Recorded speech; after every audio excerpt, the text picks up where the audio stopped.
السلام علیکم ورحمۃ اللہ وبرکاتہ۔ حامد دلاور نے پاکستان سے سوال بھیجا ہے۔ ان کا سوال ہے کہ رسول کے صدقے یا وسیلے سے دعا کرنا کیسا ہے؟ بسم اللہ الرحمن الرحیم، رب اشرح لی صدری ویسر لی امری واحلل عقدۃ من لسانی یفقہوا قولی۔ ان کا جو سوال ہے رسول صلی اللہ علیہ وسلم کے وسیلے سے سوال کر سکتے ہیں اور اللہ تعالیٰ سے مانگ سکتے ہیں یا ان کے صدقے دعا کر سکتے ہیں، یہ چیز بہت زیادہ دیکھی گئی ہے کہ موسٹلی کنٹری جس طرح پاکستان، انڈیا وغیرہ ہے، لوگ جب دعا کرتے ہیں تو یہ دعا میں یہ مانگتے ہیں کہ یا اللہ میں گنہگار ہوں اور رسول صلی اللہ علیہ وسلم کے صدقے تو میری دعا قبول فرما۔ دیکھیں، اگر قرآن کی تعلیمات دیکھی جائے اور سنہ رسول کی کمپلیٹ ساری احادیث وغیرہ اگر دیکھی جائے تو اس میں یہ کہیں پہ بھی یہ چیز ہمیں پڑھنے کو نہیں ملتی کہ جہاں پہ اللہ نے ہمیں یہ حکم دیا ہو کہ ہم رسول صلی اللہ علیہ وسلم کے صدقے سے دعا کریں یا ان کے وسیلے سے دعا کریں۔ یہاں کسی بھی صحیح حدیث سے یہ چیز ثابت نہیں ہوتی کہ یہاں کسی صحابہ کی زندگی سے بھی اس چیز ثابت نہیں ہوتی، یا 4 علماء کی زندگی سے کسی چیز سے یہ ثابت نہیں ہوتا کہ ہم رسول صلی اللہ علیہ وسلم کے صدقے سے دعا کریں یا ان کے وسیلے سے دعا کریں۔ اگر یہ دیکھا جائے تو یہ ایک شرک اور یہ ایک کفر ہے۔ اچھا، یہ شرک اور کفر کیسے ہے؟ جیسے اگر سورۃ الاعراف کی آیت نمبر 23 میں اگر پڑھا جائے تو حضرت آدم علیہ السلام نے اللہ تعالیٰ سے دعا کی تھی۔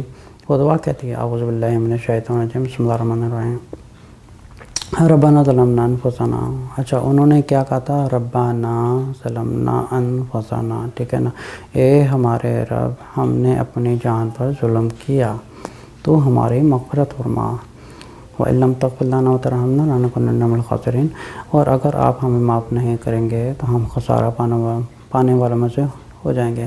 تو اگر یہ دعا دیکھی جائے تو آدم ہے جو پہلے انسان تھے، انہوں نے اللہ کو اللہ تعالیٰ کی ذات کا ہی واسطہ دیا تھا، ٹھیک ہے۔ لیکن اگر قرآن کو کمپلیٹ پڑھا جائے تو قرآن میں کہیں پہ بھی یہ چیز نہیں ملتی کہ رسول صلی اللہ علیہ وسلم کی زندگی میں یا ان کی زندگی کے بعد نہ تو اللہ تعالیٰ نے کچھ الفاظ بیان کیے قرآن میں کہ جو میرے پیغمبر ہیں وہ گزر چکے ہیں، آپ ان کے صدقے کی دعا کریں تب میں آپ کی دعا سنوں گا۔ اچھا، یہ چیز کہ اللہ دعا نہیں سنے گا رسول صلی اللہ علیہ وسلم کے وسیلے کے بغیر، پہلے جو علماء یہ کہتے ہیں کہ اللہ تعالیٰ دعا قبول نہیں فرمائیں گے، تو یہ جو پوائنٹ کو نوٹ کیا جائے، اللہ تعالیٰ دعا قبول نہیں کریں گے، تو اس کا مطلب ہم اللہ تعالیٰ کے بارے میں ایک بدگمانی رکھتے ہیں۔ اچھا، پھر ان سے اگر پوچھا جائے تو اس کا مطلب اللہ تعالیٰ دعا نہیں سنیں گے، ٹھیک ہے، تو وہ کہتے ہیں ہاں اللہ تعالیٰ دعا سنیں گے۔ اچھا، پھر کہتے ہیں کہ ہم رسول صلی اللہ علیہ وسلم کا وسیلہ کیوں دیتے ہیں؟ اچھا، وہ کہتے ہیں کیونکہ وہ اللہ تعالیٰ کے بہت پیارے تھے، ٹھیک ہے۔ تو اس کا مطلب کہ ہم تو پھر بھی گھوم کر بات وہیں آ جاتی ہے کہ اللہ تعالیٰ بات نہیں سنتے، اس لیے ہم رسول کا سہارا لیتے ہیں، ٹھیک ہے، رسول کا سہارا لیتے ہیں اور اللہ تعالیٰ ان کے بدولت یا ان کی وجہ سے ہمارے سنیں گے، ہماری نہیں سنیں گے تو ان کی وجہ سے ہماری جو مراد ہے وہ پوری ہو جائے گی۔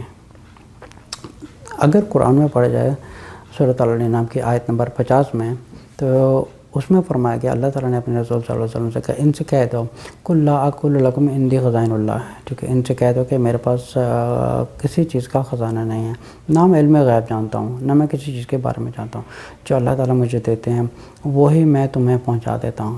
اچھا، اگر پڑھتے ہیں اسی طرح اگر سورۃ کہف کی آیت نمبر 110 میں پڑھیں تو یہی چیز اللہ تعالیٰ نے رسول صلی اللہ علیہ وسلم سے فرمائی ہے کہ آپ ان سے کہتے ہیں قل انما انا بشر مثلکم یوحی الی انما الہکم الہ واحد فمن کان یرجو لقاء ربہ فلیعمل عملا صالحا ولا یشرک بعبادۃ ربہ احدا۔ آپ ان سے کہہ دیجئے کہ جو اللہ تعالیٰ میری طرف وحی کرتے ہیں میں وہی آپ لوگوں کی طرف کرتا ہوں۔ تو اس کا مطلب کہنے کا ہے کہ اللہ تعالیٰ نے رسول صلی اللہ علیہ وسلم کو ایک بشر بنایا تھا، جیسے ہم انسان ہیں، رسول صلی اللہ علیہ وسلم بھی ایسے انسان تھے۔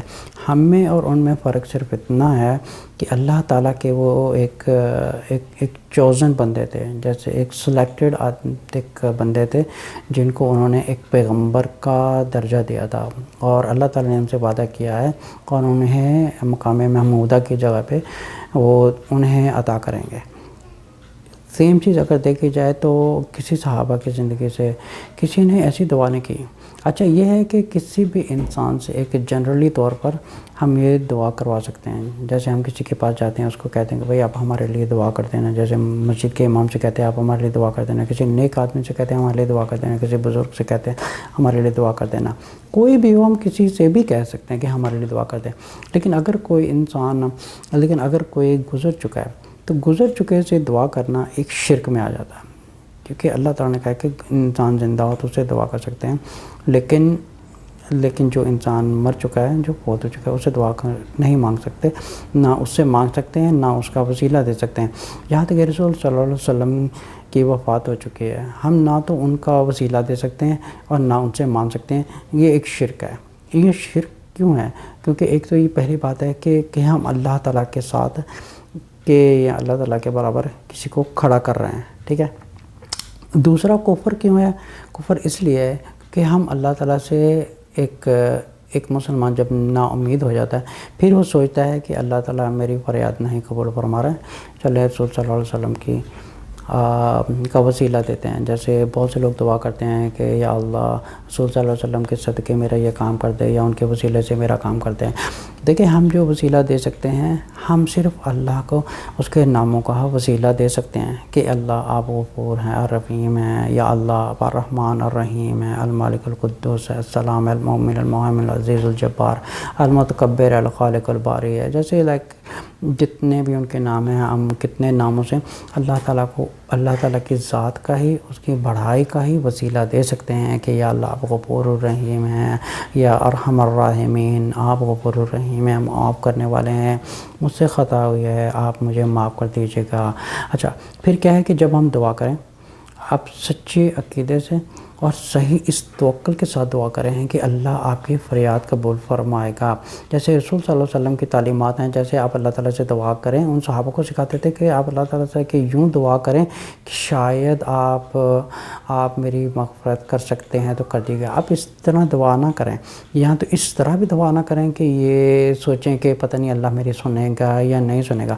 پر آپ کو اللہ پر 100% توکل ہو کہ ہمیں یہ پتہ ہو کہ اللہ خالق ہے اور صرف اللہ ہی کرنے والا ہے اور اللہ ہی سب کچھ مغفرت کرنے والا ہے.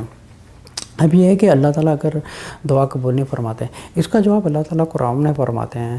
اچھا اللہ تعالیٰ یہ بہت خوبصورت آیت ہے. یہ سورۃ زمر سورہ نمبر 39 کی آیت نمبر 53 میں اللہ تعالیٰ نے بہت خوبصورت ایک نشانی دے دی ہے ان لوگوں کے لیے. اچھا یہ کون سے لوگ ہیں؟ یہ وہ لوگ ہیں جو سمجھیں کہ آپ اپنی حدیں پار کر چکے ہیں، اتنا گناہ کر چکے ہیں، سمجھے قتل کر چکے ہیں، یا زنا کر چکے ہیں، یا شراب پینے والے لوگ ہیں، یا جس حد تک بھی یہ لوگ ہیں. تو اللہ تعالیٰ بہت خوبصورتی سے ایسے لوگوں کو بھی ان کی ہمت بڑھانے کے لیے، ان کو انکریج کرنے کے لیے اتنے خوبصورت اللہ تعالیٰ نے آیت بیان کی ہے. اللہ تعالیٰ فرماتے ہیں اعوذ باللہ من الشیطان الرجیم بسم اللہ الرحمن الرحیم. اللہ تعالیٰ اپنے نبی سے کہتے ہیں کہ آپ ان سے کہہ دیجئے قل یا عبادی الذین اسرفوا علی انفسہم لا تقنطوا من رحمت اللہ ان اللہ یغفر الذنوب جميعا انہ هو الغفور الرحیم. اللہ تعالیٰ اپنے رسول سے فرماتے ہیں کہ ان لوگوں سے جا کے کہہ دیجیے کہ جو اپنے گناہوں سے اتنا وہ ڈپریس ہو چکے ہیں اور اس حد تک گزر چکے ہیں، وہ بالکل نا امید ہو چکے ہیں کہ ہمارے گناہ اتنے بڑے ہیں اور ہمارا اللہ تعالیٰ کیسے سنے گا. اللہ تعالیٰ انہی لوگوں کے لیے یہ آیت بیان کرتے ہیں کہ جتنے بھی گنہگار ہیں، پر آپ ایک دفعہ سچے دل سے سچی توبہ کریں گے، آپ اللہ تعالیٰ کے رحمت سے مایوس مت ہوئیں اور ایک دفعہ آ کے آپ اللہ سے مغفرت مانگیں. اللہ تعالیٰ آپ کے سارے گناہ معاف کر دیں گے. انہ هو الغفور الرحیم. بے شک اللہ غفور الرحیم ہے، سارے گناہوں کی بخشش کرنے والا ہے. اچھا اگر انسان اسی گناہوں میں فوت ہو جاتا ہے، ٹھیک ہے، اگر انسان اسی گناہ میں فوت ہو جاتا ہے لیکن وہ اللہ پر توکل کرتا ہے اور اس کا عقیدہ یہ ہے کہ اللہ کی اطاعت کرنے والا ہے اور رسول صلی اللہ علیہ وسلم کو آخری پیغمبر ماننے والا ہے، پھر جو گناہ ہوں گے اس کے فوت ہونے کے بعد اللہ تعالیٰ چاہے تو ان کا حساب کریں، اللہ تعالیٰ چاہے تو اس کا حساب نہ کریں.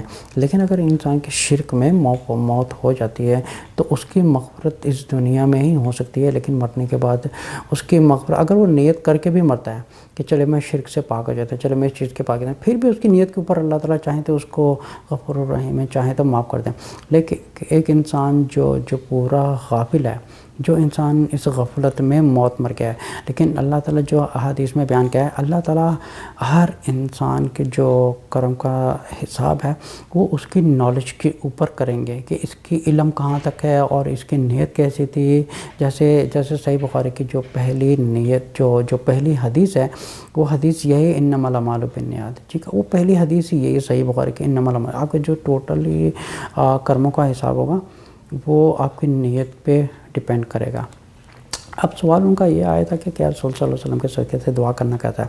صدقے سے کسی کی ابھی وسیلہ دینا جو ہے وہ ہم صرف دنیا میں دے سکتے ہیں. اچھا، اگر زندہ ہیں تو ہم کسی کا وسیلہ نہیں دے سکتے کہ یا اللہ آپ رسول صلی اللہ علیہ وسلم کے وسیلے سے میری دعا قبول فرما. کسی کے بھی نہیں کر سکتے، لیکن ہم ڈائریکٹلی ان سے کہہ سکتے ہیں کہ آپ ہماری دعا قبول کر لیجیے گا.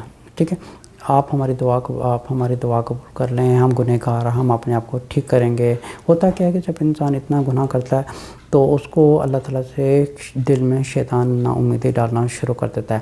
اچھا، وسیلہ ہوتا کیا ہے؟ آپ سمجھیں کہ اگر آپ کہیں جاب پر جا رہے ہیں، ٹھیک ہے، اگر آپ کسی جاب پہ جا رہے ہیں، اگر آپ کو راستے میں کہیں پہ اس کمپنی کا پریزیڈنٹ کی ملاقات ہو جاتی ہے، ٹھیک ہے، اگر آپ کے پریزیڈنٹ کے ساتھ وہاں پہ راستے میں ملاقات ہو جاتی ہے اور آپ اپنی جاب کے بارے میں بات کرتے ہیں، آپ یہ نہیں کریں گے کہ آپ اس کے آفس میں پہنچ کر اس کے جو چپڑاسی ہے آپ ان سے کہیں گے کہ آپ میرے جو پریزیڈنٹ ہیں کمپنی کے، آپ ان تک میری خبر دیجیے گے.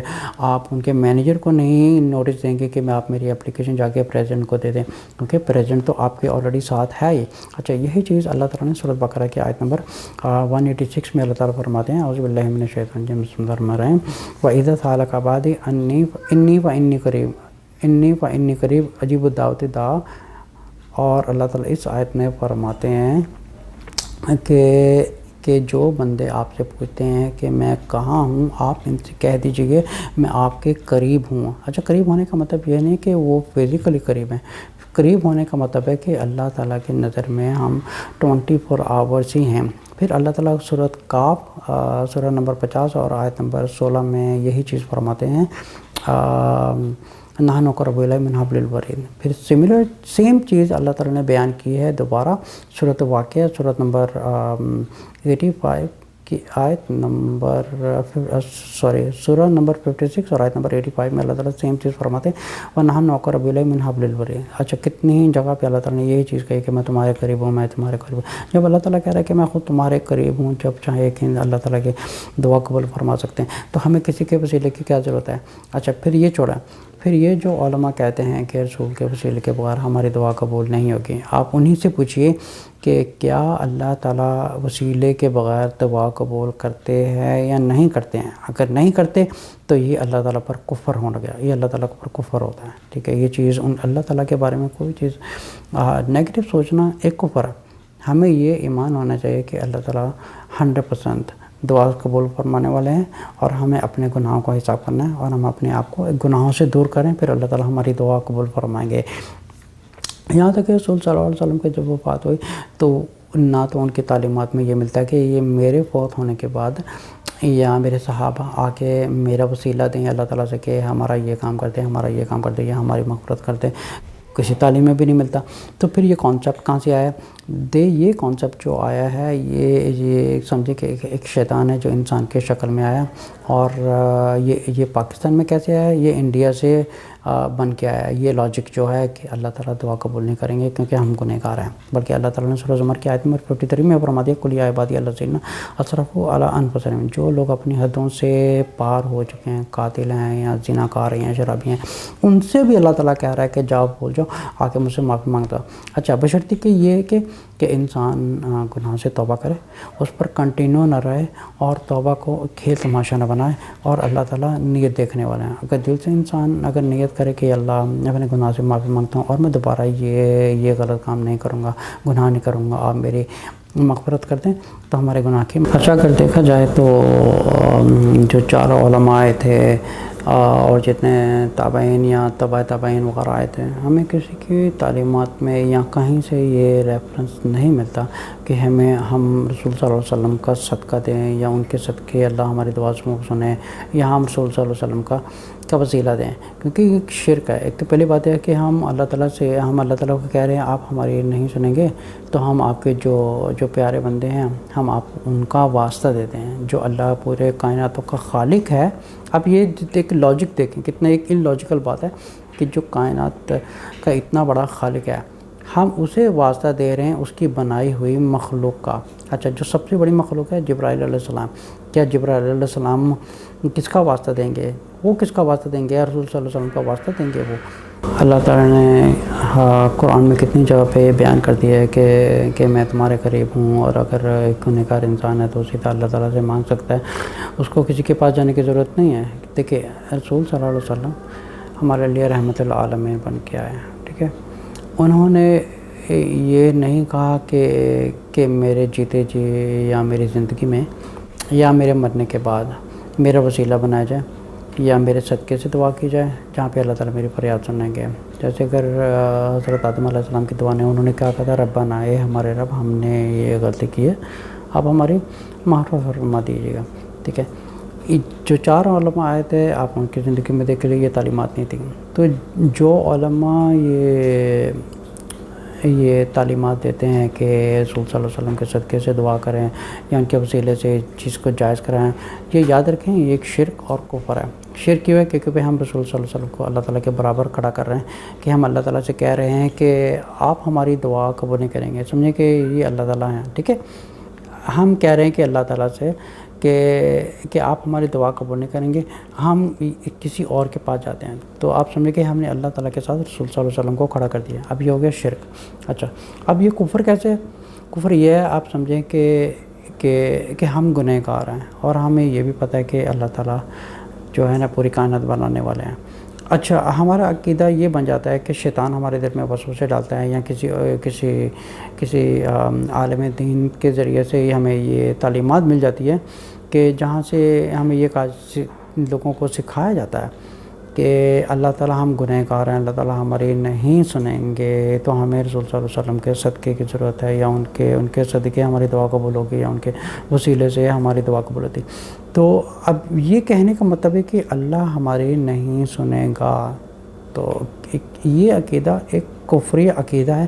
اللہ سے اس طرح کے توقع رکھنا اور اللہ تعالیٰ کے بارے میں اس طرح کی استغفر اللہ ایک بدگمانیاں رکھنا، ٹھیک ہے۔ اب یہ جو 2 چیزیں میں نے آپ کے سامنے رکھ دی ہیں کہ شرک کس طرح بنتا ہے اور یہ کفر کس طرح بنتا ہے، آپ یہ جو علماء یہ چیزیں کہتے ہیں آپ بے شک ان سے جا کے پتہ کر لیجیے کہ کیا یہ بات سچ ہے، ٹھیک ہے۔ ہم اللہ تعالیٰ کے سامنے رسول صلی اللہ علیہ وسلم کو کھڑا کر کے کہہ رہے ہیں کہ اللہ ہماری نہیں سنے گا، اور یہ کوئی اور ہیں جو ہماری دعا جو ہے یہاں تک پہنچائیں گے، ٹھیک ہے۔ ہم نے اللہ تعالیٰ کے سامنے رسول صلی اللہ علیہ وسلم کو کھڑا کر دیا۔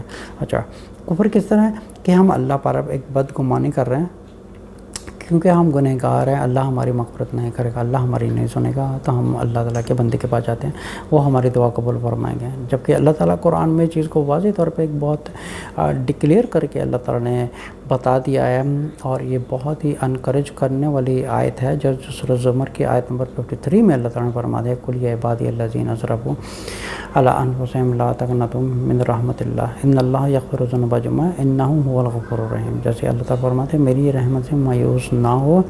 سو یہ اللہ تعالیٰ سے کہہ رہے ہیں کہ آپ جتنے بھی گناہ کریں، لیکن پھر بھی اتنے گناہ کر دیں کہ پوری کائنات بھر دیں، آسمان بھر دیں، سب کچھ پوری گلیکسی بھر دیں، لیکن ایک دفعہ انسان سچے دل سے توبہ کرے، اللہ تعالیٰ سارے گناہوں کو معاف کر دیں گے۔ اللہ تعالیٰ کے لیے کچھ مشکل نہیں ہے کسی کے گناہ معاف کرنا، لیکن اس کی شرط یہ ہے کہ وہ گناہ جو توبہ ہے اس کا کھیل تماشا نہ بنائیں، اور جو گناہ ہیں ان کو اپنی زندگی سے ہٹائیں، کیونکہ جتنا ہم گناہ کو ختم کریں گے ہمارا ایمان اتنا پکا ہوگا، اللہ تعالیٰ کے ساتھ ہماری اٹیچمنٹ زیادہ ہوگی اور ہماری دعا میں اتنی ہی زیادہ برکت ہوگی۔